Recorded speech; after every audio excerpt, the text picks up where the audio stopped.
Bienvenidos a un episodio más de su podcast favorito, Tu Diario Vivir. Espero lo disfruten. Me encuentro con un invitadazo. Él es un personaje e ícono de la Escuela de Ciencias de la Comunicación de la Universidad de San Carlos de Guatemala.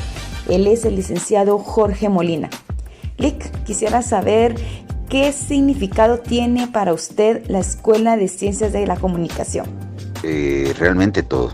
Ahí encontré mi forma de realizar mis sueños. Yo no estudié comunicación desde el principio. Yo antes había ingresado a la Facultad de Medicina, a pesar de que ya trabajaba en medios de comunicación, pero por alguna cosa me metí a medicina. En el 84 me voy de medicina y entonces ahí conocí a gente de la Escuela de Comunicación, pero no podía regresar en el 85. Entonces en el 85 estudié publicidad en el INTECAP y en el 86 regresé a la escuela y ahí sí llegué para realizarme, porque encontré lo que realmente había querido siempre hacer. La escuela no solo me dio 2 carreras profesionales, me dio la oportunidad de sacar otra extra, que fue la producción, y a la escuela le debo prácticamente todo. Ahí sí, realmente yo amo la escuela, amo la Universidad de San Carlos, porque gracias a eso me convertí en profesional y me ha dado todo lo que tengo en la vida.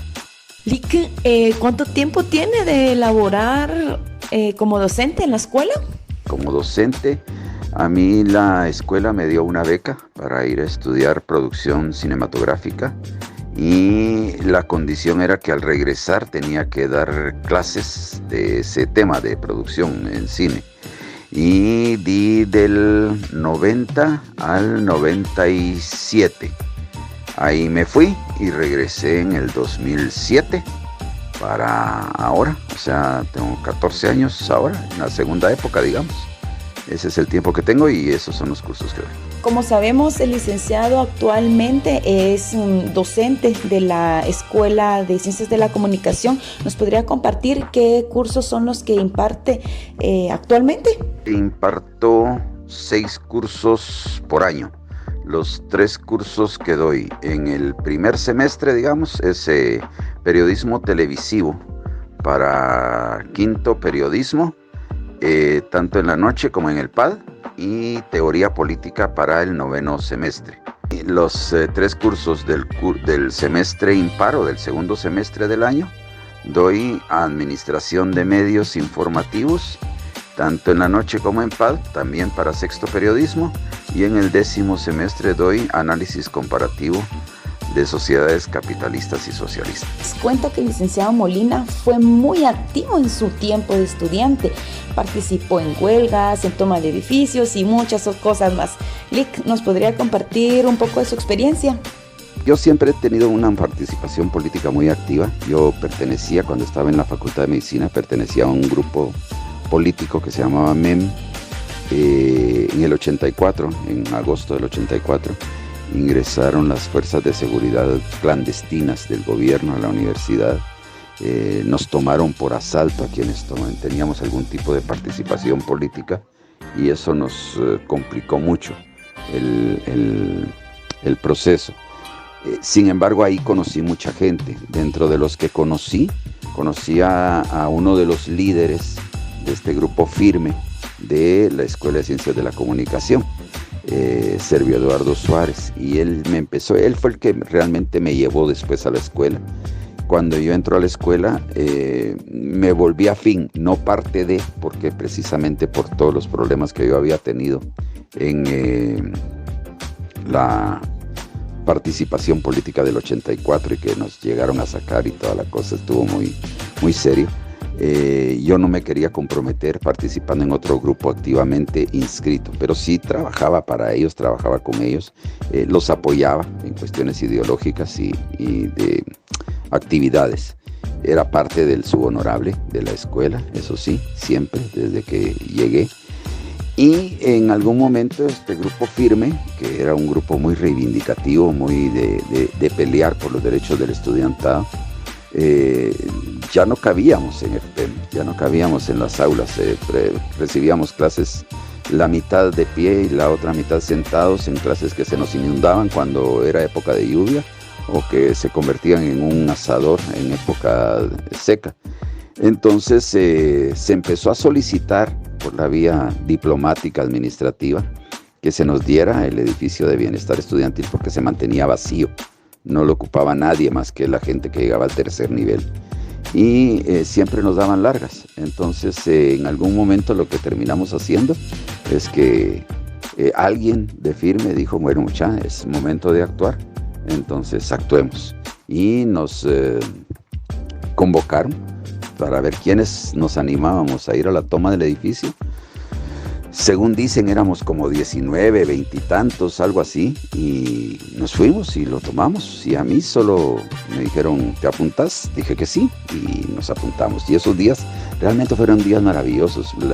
Hubo muchos conflictos, hubo gente que nos llegó a querer sacar con antorchas, hubo otra gente que nos llegó a sacar con armas, otra gente que nos tiraban gases, otra gente que nos cortó la luz y el agua.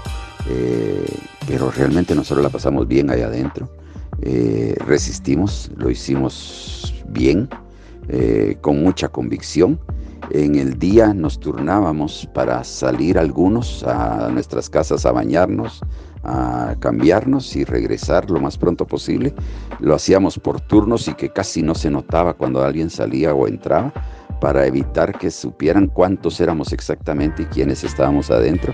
Nuestras novias de ese entonces nos llevaban de comer, las familias de otros estudiantes nos llevaban de tomar café, pan, etcétera. Cuando nos dejaron sin agua nos llevaban bolsas de agua grandes, porque en ese entonces no existía el agua embotellada, y cosas así. Así fue como surgió incluso la radio, el estudio de radio de la escuela, porque nosotros lo terminamos, en esa ocasión pusimos una especie de discoteca rodante ahí, en ese lugar, exactamente en donde está ahora la radio de la escuela. Ahí pusimos una discoteca rodante que era con la que nos manteníamos mientras tuvimos luz y mientras tuvimos agua. Cuando nos lo cortaron, pues igual seguimos ahí, aguantándola, resistiéndola, hasta que se nos dijo que teníamos acceso a una mesa de diálogo. Los representantes, quienes eran de la asociación de la escuela, fueron nuestros representantes, más el secretario general del Grupo Firme, y incluso muchos de ellos ahora son docentes de ustedes también. Y se fueron a la mesa de diálogo y en cuestión de 3 días el consejo tuvo que ceder y se nos cedieron entonces los niveles 1 y 2 del edificio de bienestar estudiantil. Ese fue, digamos que mi mayor satisfacción como estudiante de la escuela. Lic, ¿en qué año fue que sucede todo esto de la toma de los edificios, del edificio de bienestar estudiantil? Las tomas de los edificios, si no estoy mal, fueron o en el 89 o en el 90. Uno de esos 2 años fue, pero realmente no lo recuerdo, ya estoy borrando cassette. Pero sí, o fue 89 o fue 90. Quizás 91 lo más. Uno de esos 3 años fue. Con respecto a la toma el proceso de bienestar estudiantil, ¿nos podría contar algunos de los logros que obtuvieron con respecto a este proceso? El de mayor prestigio fue el haber ganado un espacio digno para los estudiantes de la escuela. A partir de ahí tuvimos un lugar decente en donde podíamos recibir nuestras clases y ya se nos dio el primero y segundo nivel de bienestar estudiantil, que unos años después también ya resultó escaso, pero por lo menos habíamos salido de 5 aulas, que era todo lo que teníamos en FPEM, y que las podíamos usar solo de 3 de la tarde en adelante y no se podían usar el fin de semana. Entonces esto también abrió la posibilidad de que se creara el programa de autoformación a distancia, el PAD, porque no se tenía el espacio tampoco para poder crearlo y que pudieran llegar estudiantes de fin de semana. Otro de los logros fueron más, digamos que culturales y artísticos, con las diversas participaciones. La escuela fue muy famosa con Reyes Feos, con veladas, grupos de teatro, de canto, las comparsas, la escuela tomó mucho prestigio. En mi época de estudiante éramos los amos y señores de la huelga de Dolores y de otras actividades culturales educativas a nivel universitario. Pero digamos que en la comparsa centenaria también, como la comparsa, nosotros nos presentamos con grupos guerrilleros, nos mandaban a llamar de campamentos de guerrilleros e íbamos a participar. Éramos la máxima atracción del desfile bufo. Incluso cuando nos peleamos con AEU porque no coincidimos con algunas cosas de la AEU que se robaban hasta el agua de los pajaritos, entonces nosotros nos separamos del movimiento huelguero, hicimos nuestra propia huelga, nuestro propio desfile bufo, digamos, pero no lo hicimos en las calles junto a la AEU. Nos negamos a participar con ellos, nos peleamos con ellos. Hubo una vez un conflicto muy fuerte también, incluso dentro de un desfile bufo, porque ellos no nos querían dejar participar, porque íbamos con un discurso en contra de lo que ellos estaban robando. Y creamos el Jueves Comparcero, ese Jueves lo creamos nosotros en nuestro grupo. Eso a nivel de cultural, artístico, digamos, y de la huelga, a nivel estudiantil o de los edificios, y a nivel académico, que nosotros formamos el primer gran seminario en el año 98 fue, en el año 98 creamos el primer gran seminario para modificar y actualizar el pensum de estudios de la Escuela de Ciencias de la Comunicación. Una cosa en donde mandamos a traer gente especializada en comunicación a nivel centroamericano, vinieron incluso algunos sudamericanos y de México. Se hizo un seminario muy profundo de mucho trabajo, de reuniones, de mesas de técnicas, mesas académicas, mesas científicas, para renovar el pensum de estudios. Y ese pensum de estudios era realmente muy moderno, muy activado, muy bueno. Incluía la producción cinematográfica, producción audiovisual, etcétera, etcétera. Metía clases, cursos de publicidad y locución en periodismo, en publicidad metía periodismo y locución, etcétera, etcétera. Lamentablemente no lo terminaron de aprobar porque cabal cuando se iba a ese proceso, ganaba las elecciones un grupo que era opositor y simplemente porque eran opositores no quisieron aprobarlo y se quedó un enorme esfuerzo de casi 7 meses ahí tirado y que se quiso recuperar durante una década, pero ya no se pudo por cuestiones políticas de la escuela. Lic, con respecto al proceso educativo, ¿cómo ve la evolución de este en nuestra escuela? Yo creo que se prostituyó demasiado nuestra escuela, se volvió demasiado política y llegamos al colmo de tener administraciones que ponían docentes o quitaban docentes por compadrazgos y eso le hizo muchísimo daño a nuestra unidad académica. Cambiaron pensum solo por cambiarlos, por darle chance a amigos. Ahora hay clases que son totalmente improcedentes. Quitaron clases porque no les convenía personalmente a algunos. Nuestro pensum lo atrasaron en lugar de adelantarlo y hacerlo más moderno. Nos quitaron muchas cosas. La escuela realmente en la década de los 80s y principios de los 90s fue una unidad académica altamente académica, valga la redundancia. Teníamos gente que llegaba del medio a darnos clases, aprendimos muchísimo. Aunque por supuesto que como todas las unidades académicas de la San Carlos es en un 70-75% teórica y deja muy poco espacio para la práctica por cuestiones de dinero, de infraestructura, de ideología, etcétera. Nuestra escuela era muy, muy práctica, o sea, nos ponían a hacer cosas muy prácticas. En algún momento eso cambió, en algún momento nos llegó a dirigir gente mediocre que incluso no tenía ninguna experiencia en medios y entonces hizo las cosas a como pensaba que eran, no como realmente eran, y eso le hizo mucho daño a la escuela.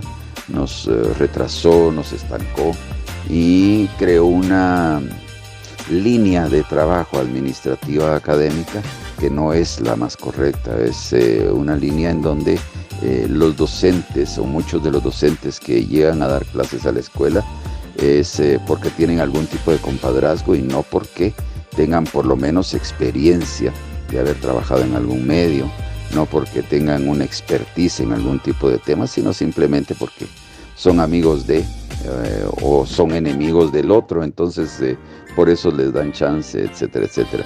Y mucha culpa de esto estuvo en la manipulación de las elecciones para asociación de estudiantes de la escuela. Como bien sabemos, la escuela se encuentra en vísperas de las elecciones y nuevo nombramiento de la Asociación de Estudiantes. ¿Usted qué espera, Alic, con esa nueva toma en la administración de la Asociación de Estudiantes? Que vuelva a ser lo que fueron en los años 80, en los años 90, gente que se preocupaba de verdad por el bienestar estudiantil. Creo que todos buscamos ser mejores y deseamos seguir cumpliendo sueños o metas. No sé, licenciado, si usted tiene alguna meta pendiente por ahí que nos quisiera compartir. Sí tengo un deseo, una modificación. Nosotros en 1990 creamos el taller de cine y televisión para la escuela. Le enseñamos a 4 generaciones, porque fue del 90 al 94 que estuvimos capacitando a todos los estudiantes que quisieran participar en producción cinematográfica y producción audiovisual.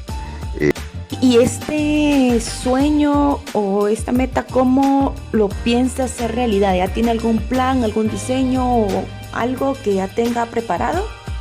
Para cumplir esto, realmente yo no estoy pidiendo dinero, porque no lo pienso hacer de gratis incluso. Lo que quiero es nada más el aval, que la escuela se dé cuenta que nos quedamos atrasados en ese tema, que hay 3 grupos realmente quienes son los que en este momento gobiernan la escuela, y unos están a favor pero otros están en contra, entonces no hemos podido echarlo a andar. Mi mayor sueño es crear, supuestamente ya me dieron el aval, 2 de los 3 grupos, para que en enero arranquemos con este taller. Es un departamento de videocine para enseñarles a los alumnos como parte de los cursos extra aula a producir películas, a producir cortometrajes, y que en un futuro esto se convierta en una carrera técnica de nuestra escuela, la producción audiovisual. Es mi mayor sueño. Yo me voy a quedar tranquilo cuando logre eso. Pues ha sido una plática muy amena y le agradecemos por su tiempo para poder compartir con nosotros muchas de sus experiencias vividas. Quisiera, licenciado, si usted quisiera agregar algo más ya para finalizar este podcast. Tal vez lo único que me gustaría agregar es que tenemos mal enchufado el concepto de ser estudiante universitario en las últimas 2 décadas. En nuestra época, digamos que en el siglo pasado, ser estudiante universitario era un lujo, era un honor, era un prestigio. Ser estudiante de la San Carlos duplicaba esas virtudes. O sea, en Guatemala el 90% de las personas no pueden tener acceso a la educación superior. Y de ese 10% restante, 8 de ellos lo hacen pagando en universidades privadas. O sea, solo el 2% de la población guatemalteca tiene acceso a la Universidad de San Carlos de Guatemala. Entonces hay que meterse eso en la cabeza. Uno es un privilegiado, un bendito, como le quiera decir, suertudo si quiere, pero todo es a base de la capacidad que se ha demostrado para poder llegar acá a ser estudiante universitario. Pero entramos a la universidad y se nos olvida lo que nos costó llegar, lo que nos costó estar ahí. Se nos olvida que es el pueblo de Guatemala el que nos está pagando la educación, que es la mejor universidad de Centroamérica en cuanto a lo teórico, y que se nos mete el chip de vengo a ganar puntos, y no es ese. El objetivo de estar en la universidad es ser mejor, es aprender cada día que se tienen clases, es hacer los trabajos con entusiasmo, porque me está haciendo una mejor persona, pero sobre todo un mejor profesional. Y la mayoría de la gente que está hoy, no solo en nuestra escuela, sino en toda la universidad, va por los puntos para conseguir un título, para conseguir un diploma. Ese es un chip equivocado. Debemos ir a la universidad por ser mejores, por aprender más, por ser buenos profesionales, por regresarle al país lo que nos está regalando, que es la mejor educación de Centroamérica.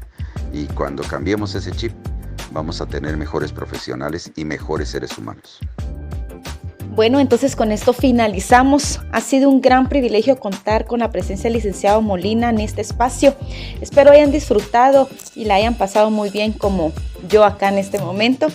Me despido de ustedes y nos escuchamos en un próximo episodio. Hasta la próxima.